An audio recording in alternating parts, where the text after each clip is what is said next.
حیوان کی طرح چھینا جھپٹی میں نہیں جاؤ، انسان بنو اور پرواز کرو، اوپر آؤ۔ یہ نیچے جاؤ گے نا، دیکھیے جو ہوائی جہاز ہے جو بہت اسموتھلی وہ فلائی کرتا ہے، اس کی وجہ یہ ہے کہ اس کا ایک الٹیٹیوڈ ہے، وہ اپنے خاص لیول پہ فلائی کرتا ہے۔ اگر وہ اپنا الٹیٹیوڈ چھوڑ کے نیچے آ جائے تو وہ عمارتوں سے ٹکرائے گا اور تباہی مچے گی۔ ہم اگر اسموتھلی چلنا چاہتے ہیں دنیا میں، تھوڑا اپنے آپ کو اوپر لے جائیں تو ان تمام ٹکروں سے آزاد ہو جائیں۔ ہم ٹکراتے کیوں ہیں؟ کہ ہم نے اپنا الٹیٹیوڈ بڑا لو کیا ہوا ہے، ہم بہت نیچے آ گئے ہیں۔ تھوڑا اوپر جائیں، کچھ اچھی صفات، کچھ اچھی خوبیاں، کچھ سیکریفائس، اور یہ سیکریفائس ہم کسی پہ احسان نہیں کریں گے۔ بھئی میں نے اس کو معاف کیا، ہم عام طور پہ کیوں معاف نہیں کرتے لوگوں کو؟ ہم لوگوں کو کیوں معاف نہیں کرتے ہیں؟ ہم یہ سمجھتے ہیں کہ ہم معاف کریں گے تو اس کا بھلا ہوگا، ہم نے چھوڑ دیا اس کو، وہ آزاد ہو گیا۔ ادھر یہ ہماری خوش فہمی ہے، ہماری یہ خوش فہمی ہے۔ اگر ہم یہ سمجھتے ہیں کہ اگر میں اس کو معاف کر دوں گا تو وہ تو آزاد ہو گیا، چھوڑ گیا میرے عذاب سے، میرے عطاب سے آزاد ہو گیا۔ آپ جس پہ غصے میں ہے، جس سے ہمارے تعلقات خراب ہے، جن کے خلاف میں دشمنی لیے دل میں پھرتا ہوں، جن سے میں بدلہ لینے کی ترکیبیں کرتا رہتا ہوں، میری ان تمام سوچوں سے اس کو کیا نقصان ہو رہا ہے؟ ہم دونوں میں سے ٹارچر کون ہو رہا ہے؟ وہ ہو رہا ہے یا میں ہو رہا ہوں جس کے خلاف میں نے غصہ بھرا ہوا ہے دل کے اندر؟ جو آدمی معاف نہیں کرتا وہ اپنے ہی سینے میں خنجر گھونپ کے پھرتا رہتا ہے، اپنے ہی دل کے اندر سوئی چبھو کے پھرتا رہتا ہے۔ جس دن ہم نے کہہ دیا کہ جا تو آزاد ہے، معاف کیا میں نے تجھے، میں تیرے ساتھ کچھ بھی نہیں کروں گا، تو میں نے اس پہ تو کوئی بھلا نہیں کیا، میں نے اپنے ہی دل سے وہ سوئی نکال کے پھینک دی کہ میں خامخواہ یہ برڈن کیوں اپنے ساتھ لیے پھرتا ہوں۔ تو لوگوں کو معاف کر دینا ہماری اپنی صحت کے لیے بہت اچھا، لوگوں کو معاف کر دینا ہماری اپنی ذات کے لیے بہت اچھا ہے۔ آپ جب بیماریوں کے بارے میں پڑھتے ہیں تو آپ پڑھتے ہیں نا کہ کتنی بیماریاں ہیں جس کی جڑ ہمارے ذہنوں میں اور ہمارے ایموشنل ٹربلز میں ہے۔ فزیکلی اس کا کوئی دخل نہیں ہوتا، کوئی جسمانی بیماری نہیں ہوتی، اس کی جو جڑ ہے وہ ہمارے مینٹل ایٹیٹیوڈ پہ ہوتا ہے، ہمارے ایموشنل ایٹیٹیوڈ پہ ہوتا ہے۔ دین اسلام کی یہ تعلیم ہے، ہمارے ائمہ کی یہ تعلیم ہے۔ امام زین العابدین علیہ الصلوۃ والسلام ایک دفعہ اپنے گھر میں ٹھہرے ہوئے تھے تو رات کے وقت آپ کے گھر میں کسی شخص نے آ کر آواز دی اور اس نے کہا کہ میرے پیچھے کچھ لوگ پڑے ہوئے حکومت کے جو مجھے پکڑنا چاہتے ہیں، سرکار آپ مجھے پناہ دیجیے۔ حضرت امام زین العابدین علیہ الصلوۃ والسلام وہ مولا کے پاس آئے کہ یا مولا آپ مجھے پناہ دیجیے۔ مولا نے فرمایا آ جاؤ۔ 3 دن وہ شخص وہاں رہا، چونکہ مدینہ میں دھڑ پکڑ ہو رہی تھی ان لوگوں کی جنہوں نے اس سے پہلے کافی گڑبڑ مچائی تھی، اس میں اس کا نام بھی تھا۔ تو یہ مولا کے پاس پناہ لینے آیا، 3 دن 3 رات مولا کے پاس ٹھہرا۔ مولا نے کہا اب حالات درست ہو گئے ہیں، تم اس راستے سے نکل جاؤ۔ مولا نے اپنا گھوڑا بھی اس کو دیا اور کچھ راستے کی رقم بھی اس کو دی۔ جاتے ہوئے وہ کہتا ہے کہ اے ابن رسول، آپ مجھے پہچانتے ہیں؟ آپ نے مجھ پہ ایک اجنبی آدمی پہ اتنا احسان کیا، کیا آپ مجھے جانتے ہیں؟ مولا نے فرمایا تو کوئی بھولنے والی چیز نہیں ہے، تجھے کیسے نہ جانو؟ کربلا کے میدان میں میرے بھائی علی اکبر کے سینے پہ خنجر گھونپنے والا تو ہی حسین بن نمیر ہے نا؟ آپ سوچ سکتے ہیں کس لیول کی ایتھیکل ٹیچنگ اور کس لیول کی پریکٹس ہے؟ سوچ بھی سکتے کہ میرے بھائی کا قاتل حسین بن نمیر ہونا؟ تو مولا کے قدموں میں گر گیا، کیا مولا آپ جانتے ہیں مجھے، پھر بھی آپ نے مجھے پناہ دی اور یہ احسان کر رہے ہیں؟ مولا نے فرمایا دیکھو اس گھرانے سے ہمارا رشتہ ہے جو رسول کا گھرانہ ہے، اس گھرانے سے ہم نے یہ تعلیم پائی ہے کہ دشمن کے ساتھ بھی کیسا سلوک کرنا، دشمن کے ساتھ بھی کیسا سلوک کرنا، کہ جو تم پہ ظلم کرے اس کو معاف کر دو. اور معاف کرنے کا مطلب یہ ہے کہ ہم اسے خدا کے حوالے کرتے ہیں، اور جب خدا کے حوالے کرتے ہیں تو خدا کے حوالے کیجئے. اگر کوئی ہمارا بگاڑتا ہے اور ہم بھی سامنے اس کا بدلہ لینے کے لیے جاتے ہیں تو ایفیکٹولی ہم کیا کرتے ہیں پتا ہے؟ ہم خدا کا قانون اپنے ہاتھ میں لیتے ہیں. ہم خدا سے کہتے ہیں خدا اس نے میرا بگاڑا ہے اور میں یہ حساب کتاب چکاؤں گا. خدا ہم سے کہتا ہے کہ اسے مجھ پہ چھوڑ دو، اس کا حساب کتاب چکانے کا بڑا اچھا طریقہ میرے پاس موجود ہے. لیکن ہم کہتے نہیں، آپ کے طریقے پہ ہمیں بھروسہ نہیں ہے، ہم وہ حساب چکائیں گے. پھر جاؤ پھر تم چکاؤ. اور ہم میس کرتے ہیں اور جو ہمیشہ کرتے رہے، اس میں کوئی نئی بات نہیں ہے. تو ہم اسے خدا کے حوالے کریں اور دیکھیں کہ خدا کا انصاف کیسا ہے. یہ دنیا خدا نے ایسی اندھی میں نہیں بنائی ہے، خدا کے قوانین پہ بھروسہ ہونا چاہیے. تو جو تم پہ ظلم کرے، حضور نے فرمایا، خدا نے فرمایا کہ آپ اس کو معاف کریں. جو مجھے محروم کرے میں اسے عطا کروں، یعنی جو مجھ سے چھین لے میں اس کو دوں. یعنی کیوں ایسا کہا جاتا ہے کہ یہ کوئی بیوقوفی کی تعلیم ہے کہ تم سے کوئی چھین کے جا رہا ہے اور تم اور اس کو دیے جا رہے ہو. میں نے پہلے وہ پرنسپل آپ کو بتایا، آپ کو جو چاہیے وہ آپ دیں. جو آپ ریسیو کرنا چاہتے ہیں، give the world the best you have and the best will come back to you. آپ کے پاس جو بہترین ہے وہ دنیا کو دیجئے، یہ گھوم کے آپ کے پاس واپس آنے والی ہے. اس نے آپ کو محروم کیا ہے، ہم بھی اس کو محروم کرنے جائیں گے تو محرومی کا جواب محروم ہی آئے گا. مگر آپ عطا کریں گے تو عطا کا جواب عطا آئے گا. افریقہ سے اسماعیلیوں کو خاص طور پر یوگانڈا سے خالی ہاتھ نکالا گیا. ارلی 70s کی بات کرتا ہوں. اور 20 سال کے بعد 1992 میں جب مولا فرسٹ ٹائم واپس یوگانڈا گئے، ہمارا جماعت خانہ، ہماری پراپرٹیز ہم کو ملنے لگی. درخانہ کا جماعت خانہ ملا. وہاں مولا نے بہت ہی ایموشنل فرمان فرمایا. اگر آپ کو یاد ہوگا وہ فرمان، اس میں امام نے بہت اچھی نصیحت کی. مولا کے آنکھوں سے آنسو تھے کہ دیکھو ہسٹری میں کیسے کیسے دور گزرتے ہیں اور ہسٹری کیسی کروٹ بدلتی ہے. 20 سال پہلے کیا ہوا لیکن تاریخ میں اس کے لیے بڑا سبق موجود ہے. مولا نے فرمایا، لیکن امام نے فرمایا اب وہ چیزیں جو تم سے چھینی گئی ہیں وہ تم کو ملنے والی ہے. اب کیا کرنا ہے؟ یہ 1992 کی اس سینچری کی جو ہماری ایتھیکل ٹیچنگز ہے وہ مولا ہم کو بتاتے ہیں کہ ہمارے ساتھ سلوک یہ ہوا ہے کہ اس ملک سے ہمیں نکالا گیا، ہمارا سب کچھ چھین کر آج وہ چیزیں ہمیں واپس دی جا رہی ہے. مولا نے فرمایا دیکھو عنقریب تم کو تمہاری چیزیں دی جائیں گی، تمہاری پراپرٹیز، تمہارے مکان، تمہارے دکان تم کو دیے جائیں گے. اور جب تم ان کو لینے جاؤ گے تم ان لوگوں کو اپنے مقابلے میں پاؤ گے جنہوں نے تم کو اپنی جگہ سے بے دخل کیا تھا. Be generous to them، مولا نے فرمایا. Be considerate to them، ان کا خیال رکھنا، ان کی طرف فیاض بننا. کون؟ جنہوں نے تم کو نکالا تھا. دیکھو ان کے بھی اپنے کمٹمنٹس ہوں گے، ان کی بھی فیملی ہوگی، ان کے بھی بچے ہوں گے، ان کی ضرورتیں ہوں گی.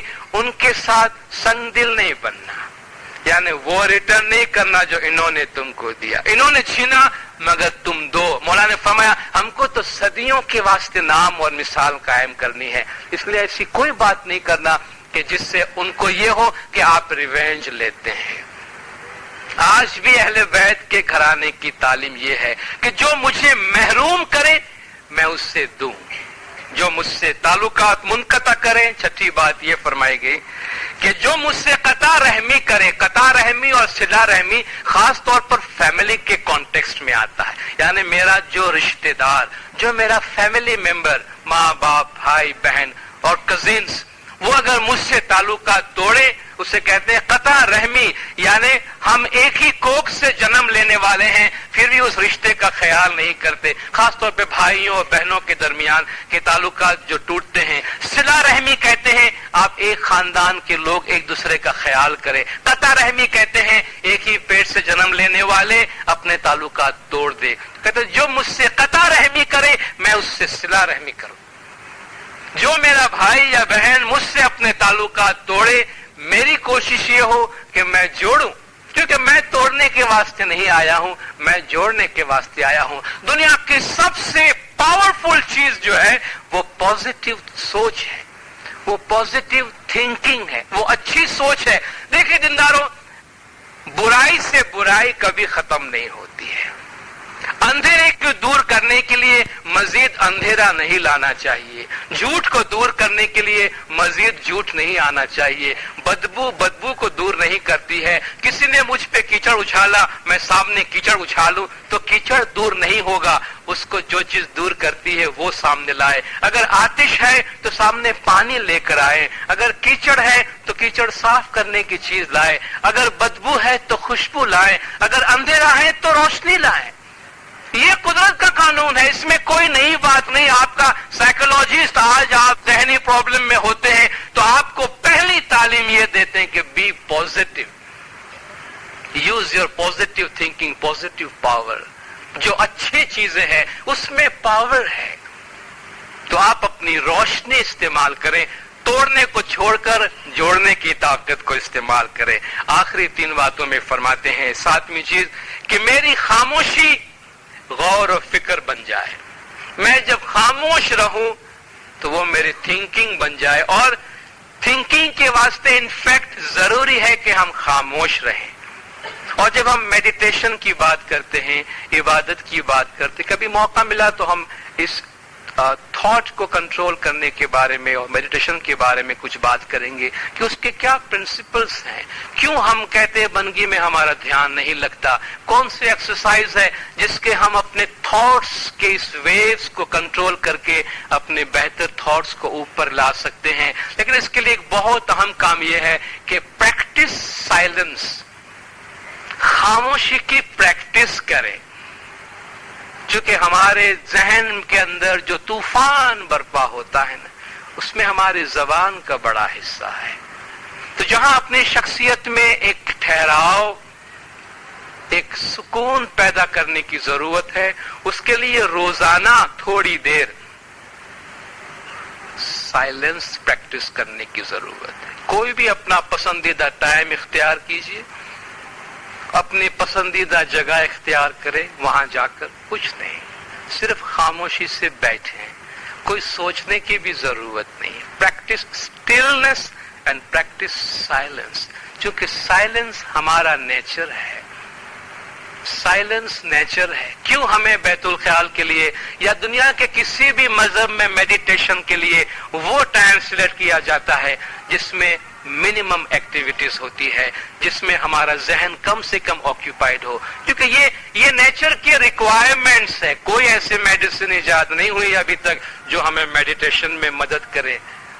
یہ ہمارے تھاٹس کو، ہمارے خیالات کو خود ہی قابو کرنے کی ضرورت ہے، اور خود مولا کا بھی فرمان ہے کہ مومن مطلب بغیر کی بات نہیں کرتا ہے۔ تو ہو سکے اتنا اپنے زبان کو ہم بند رکھیں، اور جتنا کم بولیں گے، آپ کو پتا ہے ہماری شخصیت کا بھی یہ ایک تقاضا ہے کہ اگر ہم چاہتے ہیں کہ لوگوں کو یہ پتا چلے کہ ہم غور و فکر کرنے والے آدمی ہیں، تو ایک کوالٹی اس کی یہ ہے کہ انسان کم بولنے والا ہونا چاہیے۔ آپ نے کبھی کسی ایسے آدمی کو دیکھا ہے جس کے بارے میں یہ امپریشن ہو کہ یہ بڑا ڈیپ تھنکنگ والا آدمی ہے اور بہت زیادہ بولتا ہے؟ آپ کو کوئی ایسا آدمی ملا ہے کہ جس کے بارے میں یہ مشہور ہو کہ بہت بولتا ہے اور بڑی گہری سوچ رکھنے والا آدمی ہے؟ حالانکہ سوچ اندر کی چیز ہے، بولنا زبان کی چیز ہے، لیکن آپ کہیں گے یہ ہو نہیں سکتا۔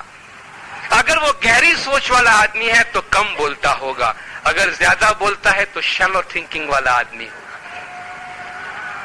تو اپنی سوچ کو امپروو کرنے کے لیے اپنی باتوں کو کم کرنے کی ضرورت ہے، اور یہ غور و فکر کہا گیا، جب بھی میں خاموش رہوں تو میرا غور و فکر کام کرتے رہے، یعنی میرا خیال کام کرتے رہے اور میں خیال کی دنیا میں پرواز کرتا رہوں۔ لیکن جب میں زبان کھولوں، یعنی اگر میری زبان بند ہے تو میں خیال میں ہوں، میں روحانی دنیا میں ہوں، میں غور و فکر کی دنیا میں ہوں۔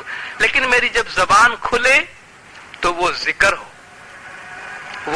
ہو، یعنی کوئی نیکی کی بات ہو، کوئی فائدے کی بات ہو، کوئی عقل کی بات ہو۔ قدرت نے اس میں ضرور کوئی نہ کوئی بات رکھی ہوگی دینداروں، کہ اگر ہم دیکھتے ہیں کہ خدا نے ہمیں 2 کان دیے ہیں مگر 1 زبان دی ہے، 2 کان دیے ہیں مگر 1 زبان دی ہے، کیوں؟ کم سے کم اس سے یہ نتیجہ تو اخذ کر سکتے ہیں کہ جتنا سنتے ہیں اس سے آدھا بولنا ہے، کیونکہ زبان کان سے آدھی ہے، تو سننے کے لیے اگر 2 ہے اور بولنے کے لیے 1 ہے تو جتنا ہم سنتے ہیں اس سے آدھا بولے، اور جب بولے بولنا ذکر قرار پائے، جب بھی زبان کھلے تو پتا چلے کہ اس میں خدا کا نام ہے اور خدا کا ذکر ہے، اور میرا دیکھنا عبرت قرار پائے، میں اس کائنات کو دیکھوں، دنیا کو دیکھوں تو اس میں سبق ہو، اس میں نصیحت ہو۔ اس وقت بھی ہم یہاں بیٹھے ہیں تو یہ عبرت ہے، ہم کیا لے کر جا رہے ہیں؟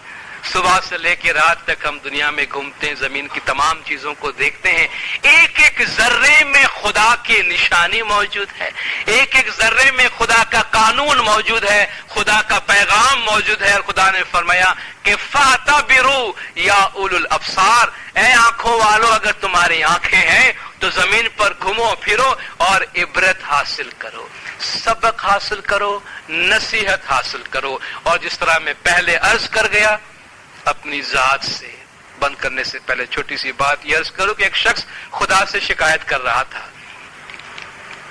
کہ خدایا تیری دنیا اتنی بگڑ گئی ہے، تیرا سنسار اتنا خراب ہو گیا ہے، تو دیکھ لے زمانہ کتنا برا ہے اور لوگ کتنے بگڑ گئے ہیں، تو ان کی طرف کوئی دھیان کیوں نہیں دیتا؟ تو اس زمانے کو، ان لوگوں کو، معاشرے کو درست کرنے کے لیے کوئی کام کیوں نہیں کرتا، کوئی ایکشن کیوں نہیں لیتا؟ تو خدا نے اس سے چھوٹا سا جواب دیا کہ تجھے تو بھیجا تھا، تجھے تو بھیجا تھا، تو نے کیا کیا؟ ہم سب اگر شکایت کرتے رہیں گے، ہم سب اگر یہ کہتے رہیں کہ سوسائٹی بہت خراب ہو گئی، انسان بڑے خراب ہو گئے، پتہ نہیں کب یہ چینجز آئے گی، تو یہ چینجز آسمان سے نہیں آئے گی۔ سوسائٹی ہم لوگوں سے بنتی ہے، معاشرہ جماعت ہم لوگوں سے بنتا ہے۔ ہم میں سے ہر ایک اگر کم از کم اپنے آپ سے یہ سوال کرے کہ ہم سب اپنی جگہ پہ خدا کے بھیجے ہوئے ہیں، ہم ہر ایک کی لائف میں ایک پرپس ہے، ہم میں سے ہر ایک کی زندگی میں ایک مقصد ہے، ایک دھرم ہے ہمارا۔ اگر ہم اپنے دھرم کو، اپنے پرپس کو، اپنے مقصد کو خود پورا کریں تو دنیا بہت اچھی ہو سکتی ہے اور آخرت بھی بہتر ہو سکتی ہے۔ تو اگر اپنی ذات کے بارے میں آج کے اس روحانی مجلس کے حوالے سے ایک سوال کے ساتھ ہم جائیں کہ خدا نے اس دنیا میں میری ذات سے اتنے سارے مقاصد وابستہ کیے ہیں، ان میں سے کوئی بھی ایک نیک، اچھا، بہتر کام میں اپنی ذات کے واسطے کر جاؤں تو میری یہ دنیا اور میری دوسری دنیا دونوں آباد ہو سکتی ہے، اور یہ خدا کی زمین پہلے سے بہتر ہو سکتی ہے، اور زمین پہ بسنے والے ان لوگوں کو پہلے کے مقابلے میں بہتر دنیا نصیب ہو سکتی ہے۔ سرکار مولانا حاضر امام ہم سب کو اپنی تعلیمات پہ عمل کرنے کی توفیق عطا فرمائے، مولا گنج جماعت کے تمام گناہ معاف کرے، سب کی نیک امیدیں پوری کرے، آخری دم تک ایمان سلامت رکھے، سکھی سلامت و آباد رکھے، دیدار نصیب کرے۔ صلوات پڑھے دندار، اللہم صلی علی محمد وآلہ۔ کانمدان مولانا حاضر امام ایمان